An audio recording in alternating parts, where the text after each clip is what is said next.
Good morning, good afternoon, and good evening, everybody. Welcome back to the channel. And in this video for a theory restart, we'll be covering a little bit of module composition, or what module should you use for which characters, and they'll be based on what type of character you're using. And I feel like that's something that's really important to discuss, mainly because there's a lot of different guides on this that cover this on the in and out, but it doesn't hurt to like touch on this.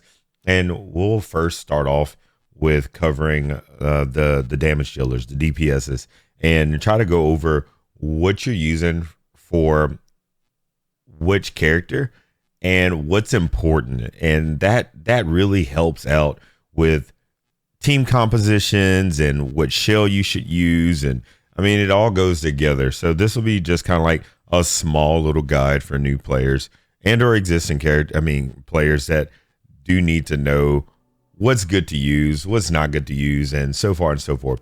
So we'll go ahead and start off with Messiah. He was like my first SSR DPS, and he's on an Onslaught Fury, and he's also on Swift Raid. Now, due to his specific situation, he's on this because of Revelation, and Revelation is based off of is a percentage based off of his attack, and it's pretty important that I put in for his attack. Right, I want his attack high, so I went in on everything that has to do with attack percentages, and Onslaught, which is your main module of your entry level module for DPSs, and you can find that right here inside Terramaton, which is like really good. I mean, you also have Kenai, which is another I hate to say entry, it's like later on, but of course it's like at the beginning stage. Kenai is really good. Our other DPS options we also do have Swift Raid. I count that as a DPS module, and we also have Momentum and Fury, which by all means, these are really great and awesome put togethers here, but I'll go ahead and break it down for as far as like what you're using them for and why you would use them. So we'll start off with Momentum Fury. Momentum Fury is by far, like, especially if you use Pride Wind, which I do not recommend. Pride Wind, it is good, but you're basing it off of everything else being perfect. Like all your debuffers are going first and able to land their debuffs without fail. And this is catered to that. So Momentum, when attacking for each debuff or control effect on the target, damage increases by 6% up to 36%. So what's really important here to understand is you're pretty much like going off of the fact of having debuffs on the enemy, and that's not always a thing that can impact or be the uptime on it, in other words, is pretty low. So you have to really be careful on trying to guarantee everything on that. Now, Momentum is really good to use for like characters that have built-in debuffs that they can apply, like Yelly, Rosa, that they both apply debuffs on their attacks, mainly their skill 3s.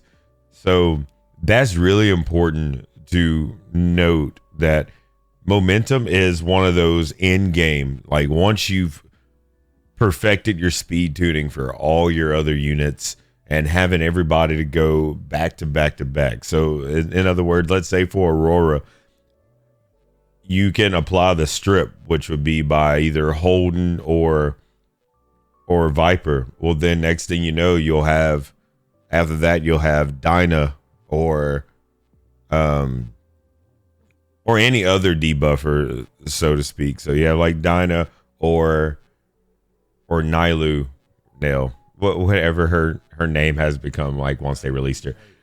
They do apply their debuffs, and then you go ahead and swing with your final damage dealer, which whether that be Yelly or Rosa, whoever you have on your momentum, to be able to swing after all your debuffs have landed.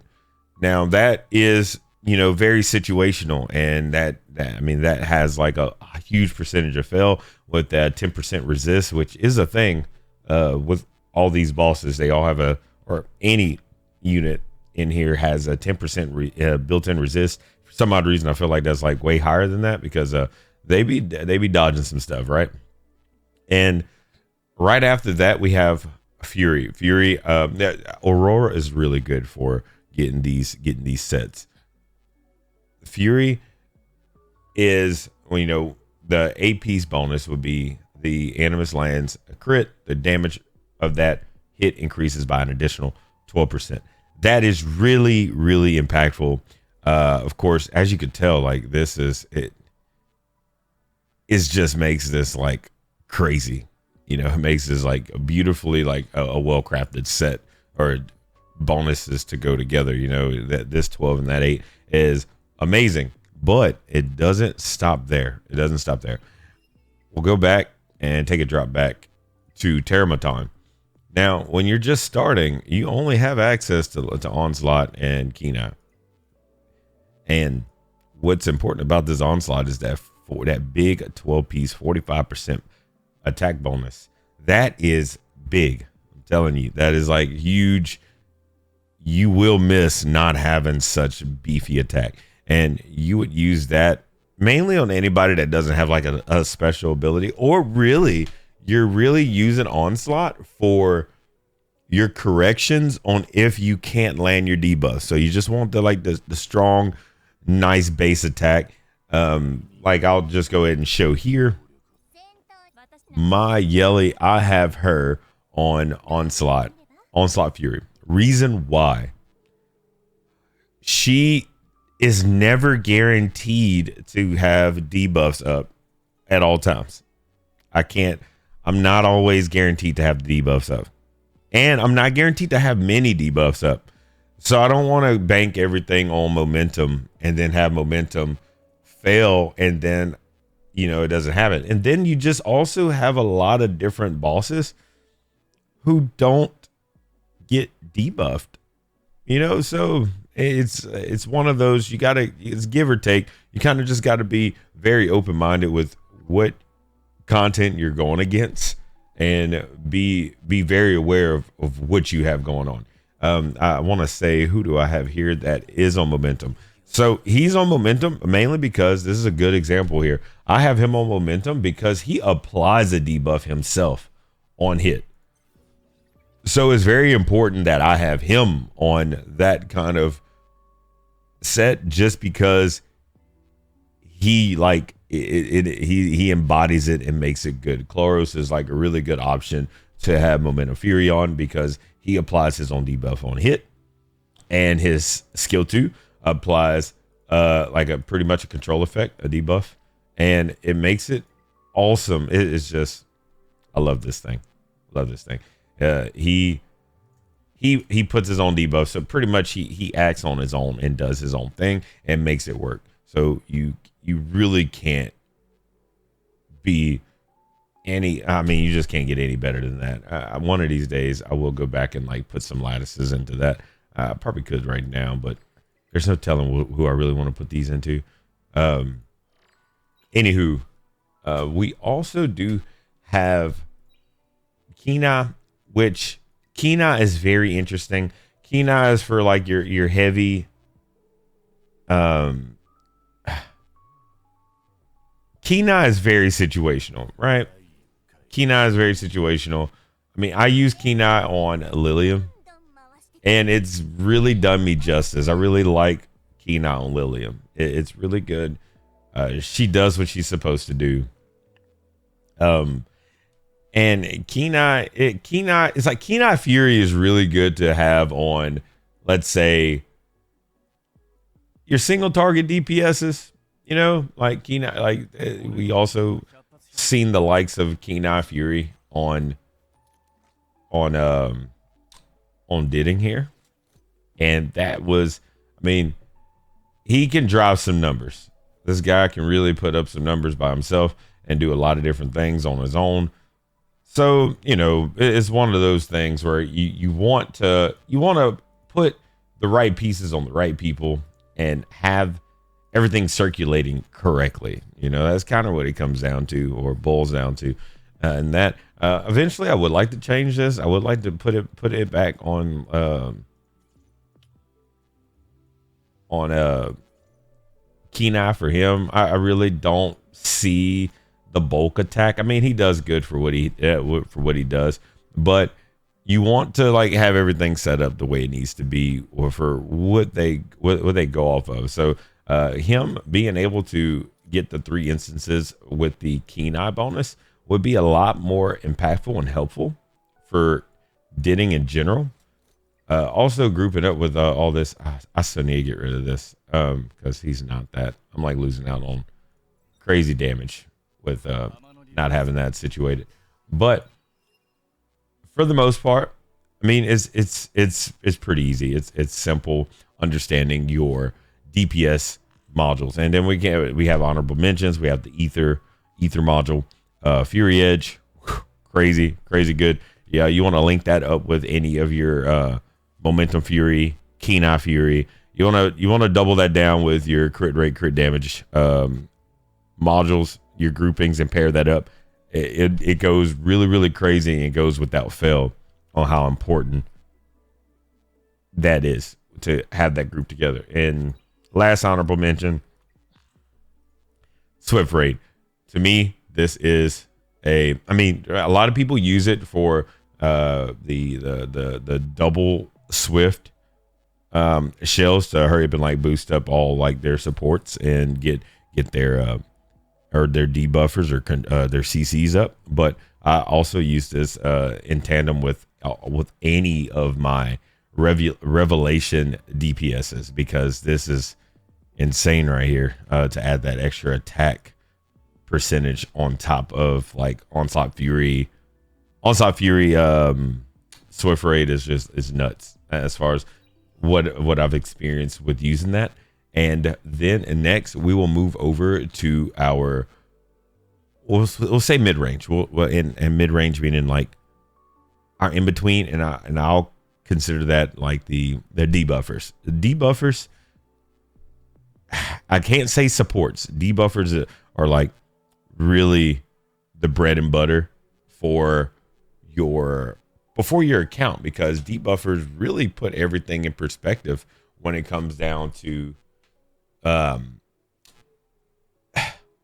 they come into perspective when you are landing different debuffs and also your CCs, right? So I don't know why I even clicked here. So within your debuffer range, we'll go ahead and start with Klaus. Klaus, the modules you want to use for them are going to be it's literally Doki Doki. Just run the hell out of Doki Doki. They'll be your Swift Rush and Time Weave.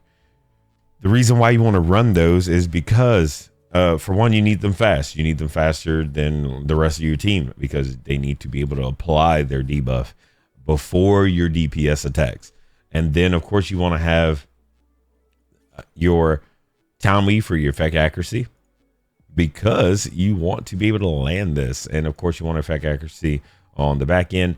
That's just how to necessarily build them. But when it comes down to the bigger picture, which is the construction of modules or module composition, you want to make sure you have them on anything that gives them speed and effect accuracy. 9 times out of 10, that's what you're rolling with, and that's how it should be built.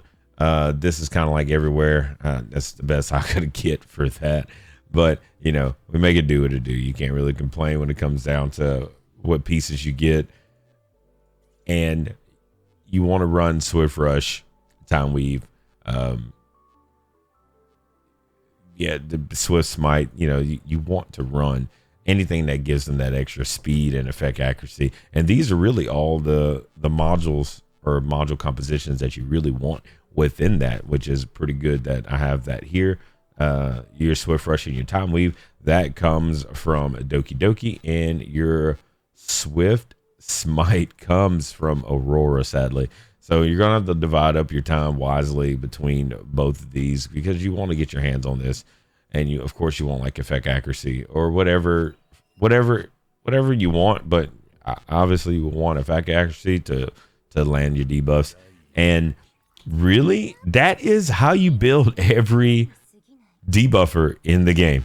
Like Swift Rush, Time Weave, Swift Smite. Telling you, it never goes without fail. Look right here. He doesn't count because I have to eventually do better than this. Like once I get me a Swift Smite roll for this, it's like over with for him. Like he'll be a lot faster. I wish I can get this off of him. This makes me really sad seeing that, but I mean, I can only put on him what I can place on him. But Swift Smite will be the next best thing for him. I think I could put Alicorn on him. Maybe. I don't know. It's not ideal right now because I don't have a faster roll for here. Rolled at a 20, which is insanely crazy. I just need to run this some more and hopefully get a Time Weave whole Time Weave set up and then throw this on a different little deal, and I'll be able to get what I need. Anyways, that's really how you build all these debuffers. Pretty much the same thing. She is lacking here. Do not pay attention to this. I mean, I need to get another effect accuracy piece. It's kind of tough to get effect accuracy pieces because they're super rare. And then when you get them, it's like that's half the battle. Half the battle is just getting them. The rest of them is actually building your units appropriately. Then after that, the next thing that you do have or your technical thing, and then it's still the same thing, even like under technical instances, like your CCs or anybody that you need to be able to land. You're using the same thing, which is still Swift Rush, Time Weave, or whatever you can throw on for effect accuracy. Then your final straw will be sitting within your, I guess we'll just say healers. Your healers are very, very, very random with what they need. So for her, you get her for free. She is just speed. You want her real fast, or to be able to get in there, get out, land your buffs, which will be within her healing, and then you move forward from there. Then you also have the likes of her, which is all she wants to do is have a crap ton of health, and that's why I have a Wellspring Cure, and most of them go off of that. I gotta definitely reiterate how important that is. Most of your healers most definitely go off of their HP as their move, right?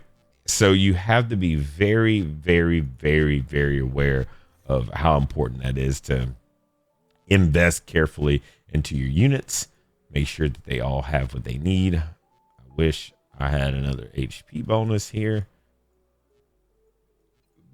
And that makes it to where all your units get what they need and they're not behind. You don't want your units behind and lacking within getting their bonuses. So your healing sets, they will fall out of Terramaton, which is awesome. I mean, you just go to Terramaton and you'll get both Wellspring and Cure. And 9 times out of 10, you're probably going to just be running Wellspring for most of them. And then you'll double down and sometimes get Cure. It depends on which ones you're running. And then your last one will be Evil Guard, which will be out of Doki Doki. Doki Doki is really the main one that you want to just hang out in, because you end up putting speed on a lot of different units. And then another healing unit, which is a very interesting healing unit. We have vice, and he needs like a lot of investment and whatnot, and he is like really, really, really, really, I'm not gonna say God tier, but he helps out a lot to mitigate a lot of stuff and make things happen. So that's really all I have for this video. I know it was really long. It's really the bread and butter of what you should use for each different animus within the regards of your module composition. I hope that was an easy video to understand. Leave anything in the comment section that I didn't cover. Oh, and then of course, honorable mentions. Harvest is like meh, very meh. So like we're not even gonna worry about Harvest. Harvest is very, very situational. Mainly for like your speed runs and like being able to like put that in tandem with like a lot of other different things. But it's okay. Don't worry about that. It's super fine. Just definitely focus on each module that I listed throughout the video. We also do have like other things, but this is more for like PvP, and this is more of a PvE module guide of what you should use in the composition. And really, that's all I have. Thank y'all so much. I probably felt like I rambled for the rest of this, and I do enjoy making this kind of content. It's been a few days. I've been hanging out on nights, and I'm on this grind just as much as y'all. Hell, I'm like running out of hydro crystals here, which I'll be getting some more so I can keep on max refreshing every day. But either way, thank y'all so much for tuning in and helping me grow and giving me something to be able to dive deeper within my understanding of this. And good luck on y'all summons. We did get the new characters this morning, so I do hope that everybody's summons are going well. And until next time, peace.